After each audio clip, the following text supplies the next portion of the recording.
น้องเพิ่นเบิ่งน้ำแน่ว่ามีพี่สังสบายดีอีหลีบ่สบายดีอยู่อันนี้ว่าลาวจันมามื้อนี้เนาะก็ซื้อแล้วมาใส่ลาดเด้บ่มีดอกบ่แล้วมันสิซ่าเด้เอาแบบกระปุกมีกระปุกมาให้นำอีกแม่นก้อนตัวนี้กินบ่ได้เด้ตัวนี้เกี่ยวเด้ดาบมาเด้อเห็นเป็นได้เห็นได้ที่ดาบจกทั้งจกทั้งสวนมาต้องเย็บต้องยืม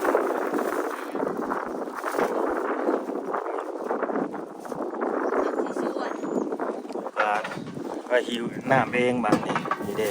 นี่กระปุกซื้อกระปุกมาให้อีกนี่2 อันพี่น้องเลยใส่ข้าวคั่วกับรสดีตัวพริกเกลือยังน่ะมีแล้วตัวนี้พักให้มาใส่ละซื้อหมูมาโลนึงแม่นสิให้ลาบหมูแล้วก็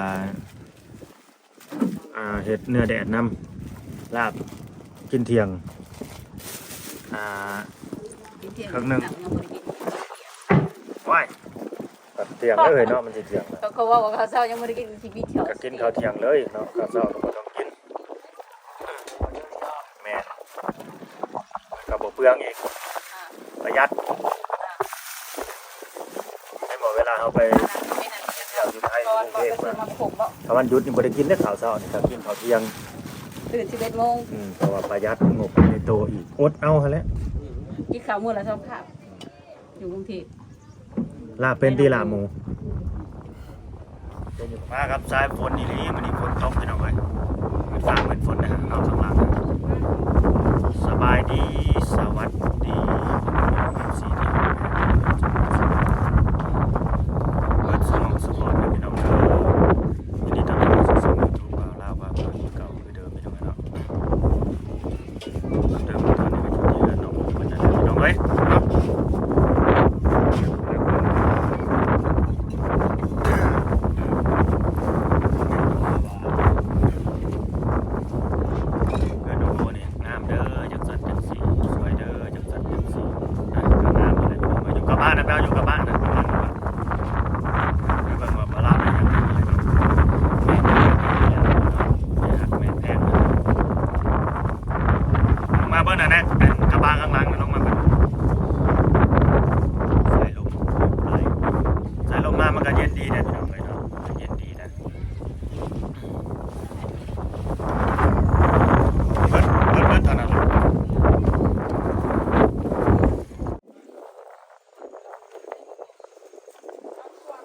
อ้ย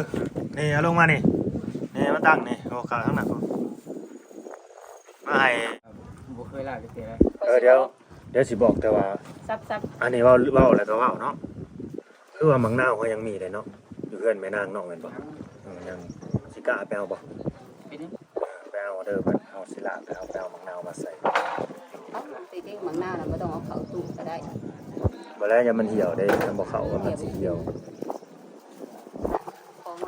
เขามีคนมีคนอยู่เนาะเขาเป็นน้ำหนักกับกระเสก็ได้เกรงใจเขาจะอุ้มอันนั้นFC ว่ะ FC มาคอมเมนต์ว่า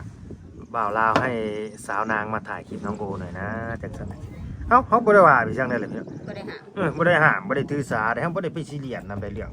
อันที่ว่าเป็นหมอกคลิปนะบ่ได้ซีเรียสเลยบ่ถ่ายเองว่าบ่ถ่ายเองบางทีเราก็สิกระแสกดดันเราเองนั่นแหละรักแบบความสบายใจแบบเราบ่อย่างนั้นแล้วกดดันตัวเราเองเนาะน้องโอเฮาชิวๆเนาะบ่ได้เป็นพี่จังเราน่ะชิวๆแต่เราน่ะซีเรียสได้โดยสบายดีลุงเพราะว่าโดยสบายเพราะว่าก็เรามาถ่ายน้องโอนี่ครับวิวเรากำลังขึ้นนะพี่น้องกำลังขึ้นมีผู้เบิ่งผู้ชมหลายแน่มันก็สิมีรายได้ก็ไปจุนเจือครอบครัวแน่หั่นนะอันนี้บัดวิวกำลังขึ้นไว้มาตัดทางเจ้าของแล้วบัดพอหลายคนเนาะตัวปากเจ้าของพอตัดมาที่พอเนาะตัดมาที่เรื่องนี้ก่อนสร้างในยุทธ2บ่เนี่ยยุทธ2จังได๋ก็มาแล้วยุทธลุงก็มันน้องเคยขอบ่าวขอสาวเลยกินที่นั่นแหละ มาเนาะบ่เฮาบ้านได้ซื้อน้ำก้อน ชา เข้า ซี มา ได้ดิ ฮะ ชาซี สีลูกติ่งครับบ่ ลูกติ่งชาซีเห็นแล้วบ่ล่ะ เดี๋ยวนอนก่อนให้น้องเตรียมยังให้แล้วครับยังเตรียมยังบ่แล้วยังจัดแจ เลิ ง กกันยังบ่เห็น ยังจัดแจงยังบ่แล้วก็ไปโลดไปก่อน นี่ล่ะ ไม่ ไม่ ไม่สั่งไพ่หั่นแหละไปขอเอาอันนี้ไม่อันนั้นก็ได้แล้วว่าอันนี้จกให้ซะแปลคือมีจก เอ้า บ่ธรรมดาเนาะ ไปขึ้นห้องน้ำเลย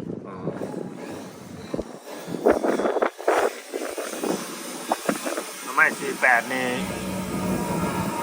ให้สร้างเฮ็ดให้ก็ได้ดามันบ่ยากเนาะเดี๋ยวเพิ่นเอาเครื่องมือเพิ่นมาครบให้เพิ่นซอยให้ แม่นแล้วก็เฮ็ดด้ามจบด้ามเสียมซอยครึ่งเขาก็ว่านั้นกบเขาก็มีเขาปาดข้างนั้นข้างนี้ให้แล้วก็เรียบร้อยยังบ่ได้กินข้าวเช้าสบอหรือบ่มีของกินคือบ่ไปเยืองนะบ่ได้ไปบ่บ่จักแนวสิเยืองบ่มีเขาแนวสิเยืองยังเฮ็ดยังฮ้อนไปหั่นแหละเยืองไปหั่นแหละแมงไหม้แมงมันไปจังซั่นยังไปฟาดไปแล้วนำต้นตอกต้นไม้เฮ็ดหยังก็เอาบ่ได้ไปเลยเนาะยังไปนำดินนำดอนกบน่ะกินแล้วบ่กบน่ะ แล้ว กินแต่มื้อใดน่ะ นี่แก้มือตัวนี่สว่างแล้วว่าอยาก แม่นซะบ่กินแล้วซะเนาะยันว่ามันยังเฝ้าของให้อยู่ ยังเฝ้าของให้มันยังเป็นเจ้าของของอยู่เอ้ยเนาะสิแหละคนเราอยู่คนเดียวเนี่ยมันก็แบบใช้ชีวิตแบบสบายๆนะครับแม่พี่น้องเอ้ย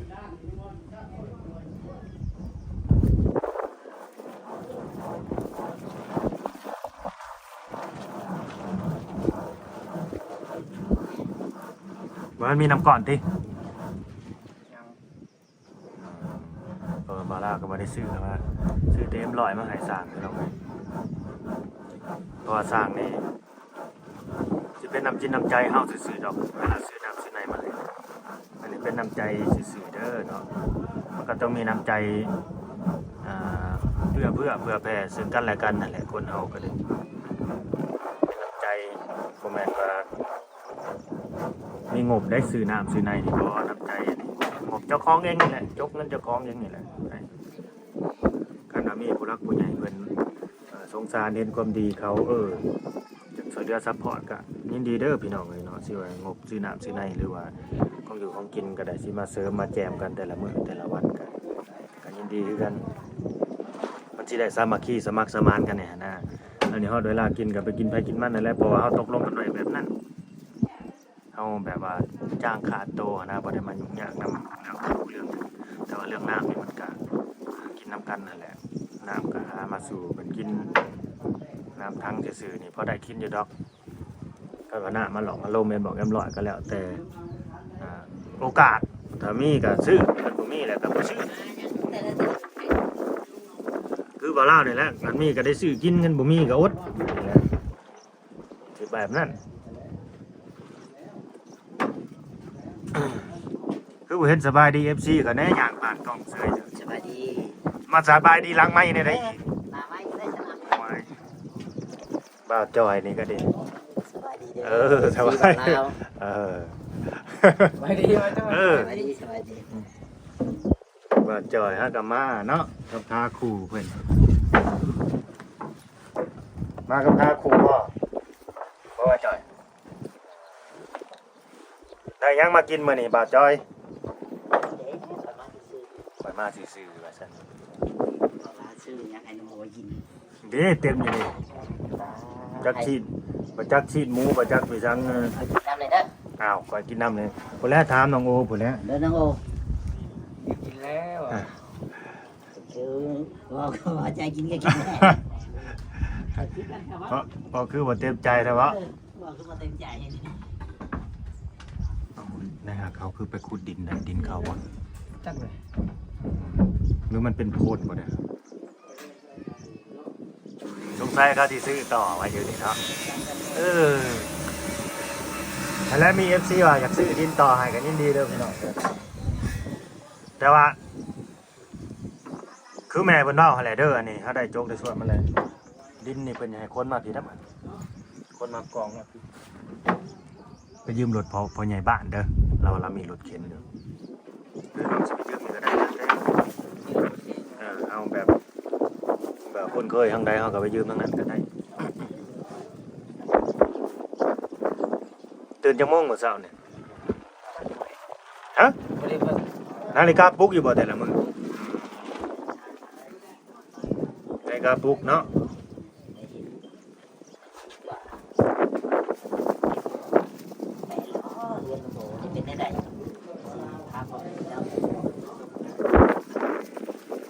แปลนแล้วแปลนแล้วแปลนแล้วเอาดิว่าฝนสิตกไปเบิดแล้วบ้านนี่ลมหอบไปเบิดแล้วสบายดีบาดจอยซาแนล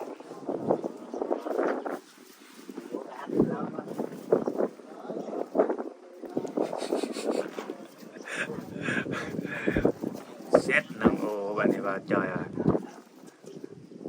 เห็นได้เด้มาสิได้แบบนี้ว่ะ ได้ยัง ได้เพื่อนแบบนี้เดี๋ยว ว่าก็เฮ็ดเอาก็บาดจอยก็สร้างว่า ให้หน่อยนี้ ฮะ เด็ดให้หน่อยนี้ ทางนี้ ซื้อยังมันซื้อยังให้มันซื้อมาอันนั้นที่น้องแปดกระเทินไปแล้วก็ซื้อน้ำก่อนเข้ามาเลย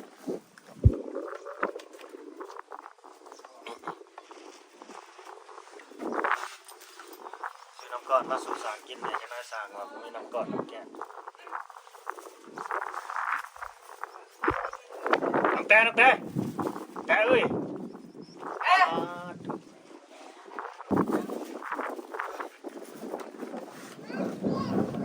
เบิร์ดฮอดแล้วบ่10 โลนี่ได้ซื้อมานี่คิดว่าฮอดแล้วบ่กินมื้อเดียวน่ะ10 โลแต่ซื้อมานี่เขาเอากระสอบหนึง มาอยู่แน่นอนอยู่ ฮอดเนาะมาคู่มือบ่ หัวเจออีก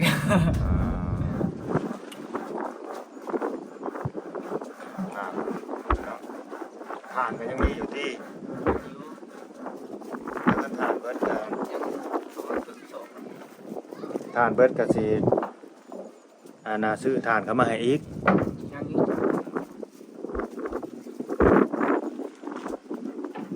สอบนั้นซื้อก็ไปหาซื้อแถวนั่นแหละแถวใกล้ๆเพื่อนบ่าวลาวนั่นแหละอยากเอาให้น้องแม่เพิ่นครับก็เรียกว่าซัพพอร์ตทานดังให้ลูกชายเพิ่นอีกจากสอบ2 สอบ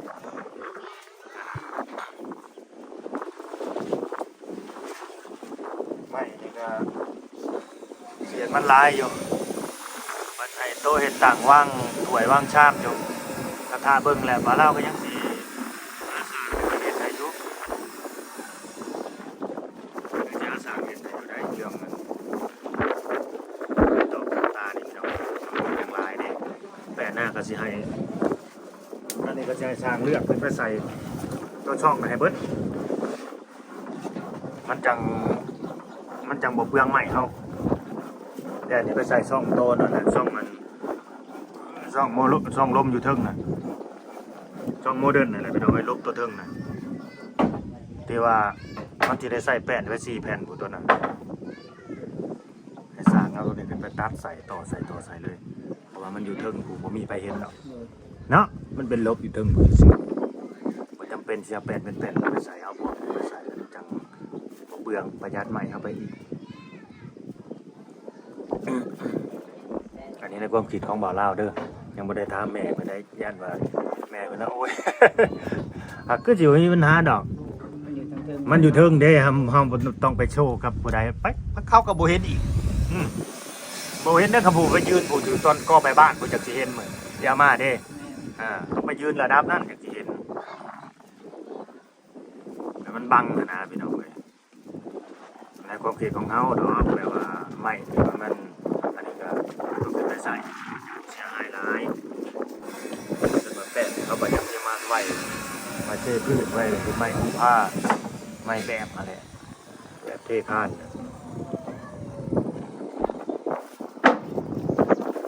หมูก็มีแล้วแต่ว่าซีนแดดมือน่ะคือสิเบิดเลยเนาะ เบิดแล้วสิแดด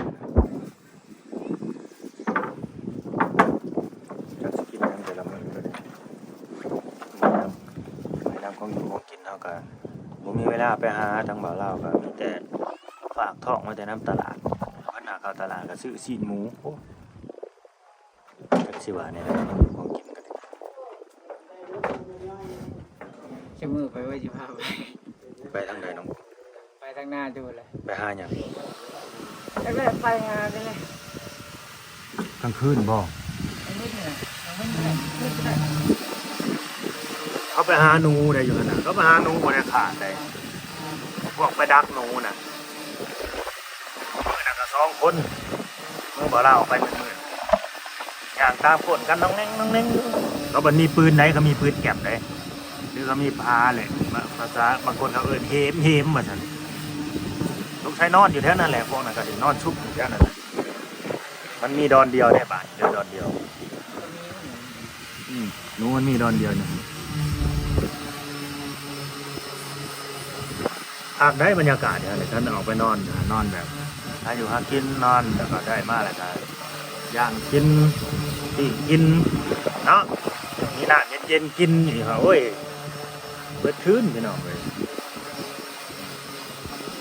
บรรยากาศอยู่ในเที่ยงนะครับหลายมื้อเลยได้บ่ได้ออกไปฮะหลายมื้อแล้ว ตั้งแต่มื้อบาร่าออกไปจูดนั่นกินเหงื่อแหละป้านนี้ยังบ่ได้ออกไปไกลเลยจริงๆมันก็บ่ได้ไกลกันดอกมันหากบ่มีเวลาพี่น้องเอ้ยคือเฮากำเมื่อนี่มันก็ค่ำแล้วมีแต่คอยเอาไปเบิ่งซื่อๆหากบ่มีหยังน่าเป็นห่วงแล้วอยู่หั่นน่ะเพราะว่าเฮ็ดหัวไว้เบิดแล้วเด้อแล้วก็บ่ย้านมั่วก็ไปกินยางอีกยางมันก็บ่มันใหญ่ไปแล้วเหลือแต่ยังสิแซมรอให้ฝนตกก่อนสิแซมยางอีกเดือนหน้าฝนสิตกเพราะว่าเดือน7มันแหล่งเดือน7เนาะเดือน7นี่เดือน8มันสิตกมัน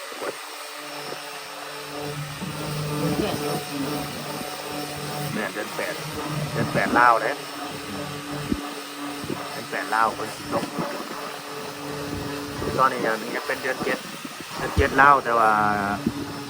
าเป็นเดือน6สากล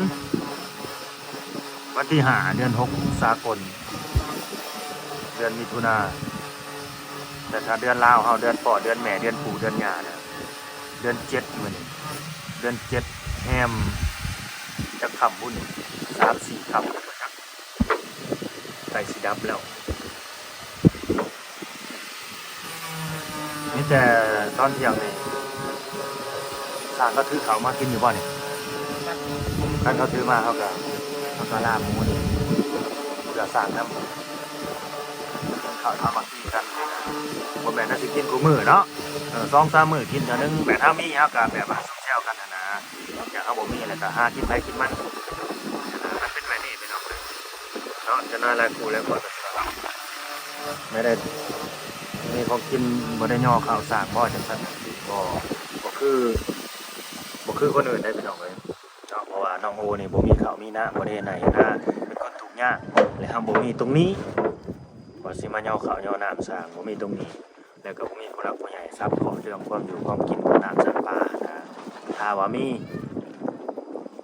บ่าวลาวก็ดูแลให้ได้ถ้าว่ามีงบตรงนี้นะแต่ละมื้อเฮาก็ซื้อกลับเข้ามาเฮ็ดสู่สร้างกินแบบนี้นะน้ำในนั่นนี่แต่บ้านมันบัดงบมันสิบานปลายได้แบบนั้นพี่น้องเอ้ยเพราะว่ากินก็สิกินแต่ข้าวเที่ยง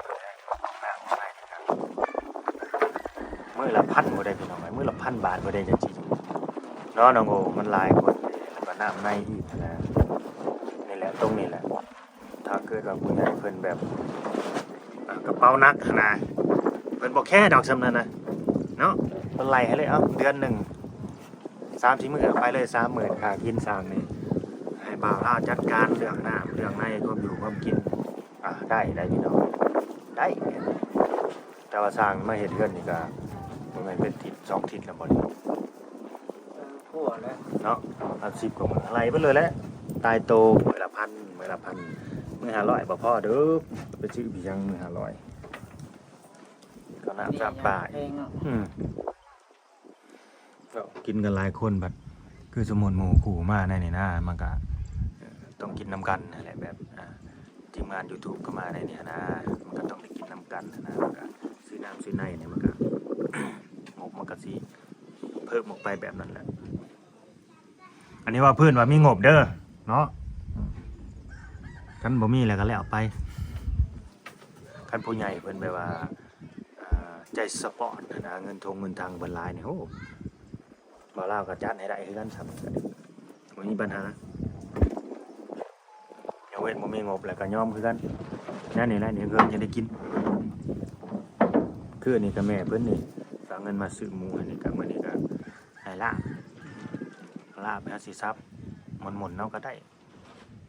ซับหยาบๆภาษาไทยเรียกว่าสับหยาบๆถ้าหั่นก็หั่นเป็นชิ้นเล็กๆหั่นเป็นชิ้นเล็กๆแล้วก็มาสับหยาบๆภาษาไทยเรียกสับหยาบๆแต่ภาษาลาวเอิ้นสับหมุนๆหน่อยๆนึงประมาณนี้ว่าบ่คือกันก็คือบางคนบอกว่าไทยบ่รู้จักซาวลาวบ่รู้จัก20แบบเดียวกันเคยได้ยินบ่พี่น้องไทยไม่รู้จักซาวลาวไม่รู้จัก20ก็สิได้จบคลิปไว้สำนี้แหละขอบคุณแม่ครับซึ่งทางกระมังทางแตกพวกจกพวกเชียมกันมามื้อนี้แล้วก็ซีหมูโดนนึง ที่ชื่อ ของอยู่ของกิน ของกินให้อยู่ดีมีแห้ง กระมังนี่เอามาสักผ้าได้นี่ มีแห้ง เว้าบ่เป็นซ้ำ โดยการเติม โอ้ยพ่อนั่นแม่หักออกชื่อว่าบ่เป็นซ้ำเด้อให้เจ้าอยู่ดีมีแฮงเด้อแม่เอ้ยเนาะสุขภาพเข้มแข็งอย่าเจ็บอย่าจนให้มีแต่ความสุขกายสบายใจเด้อเนาะอย่าได้มีความทุกข์ความโศกความเศร้าเลยเนาะในจิตในใจก็ให้สว่างวะเนาะบ่ให้มีความทุกข์กายทุกข์ใจเจ้าเด้อเนาะทั้งนั้นแม่หักน้องโตอะไรเนาะให้เพิ่นสุขมาเนี่ยเพิ่นร่ำเพิ่นรวยขึ้นกว่าเก่าเนาะรวยอยู่แล้วก็ให้รวยยิ่งๆขึ้นไปเด้อเนาะโลกก็อย่านำมาพาดมานก็จะได้มาเบียดเจ้าเนาะมีแต่ความสุขความเจริญต่อไปนี่ก็ดีสิ่งใดที่ว่ามันของมันค่าก็ให้มันผ่านไปโดยดีให้มันวิทย์มันผ่านไปเนาะไงเนาะให้ประสบความสำเร็จเนาะทุกสิ่งทุกอย่างนั่นแหละเนาะสิ่งใดที่มันดีก็ให้มันดีเนาะตามนั่นแหละพี่น้องเอ้ยสบายดีน้องโอ๊คโอเคสบายดีพี่น้องเอ้ยบ้านนี้มาแล้วเริ่มก่อนสร้างเห็นย้ำถึงผมมาเริ่มตึงตังกรอบแก่ๆยังบ่ให้ได้ขึ้นครับเพื่อนได้มาเนี่ยเนาะ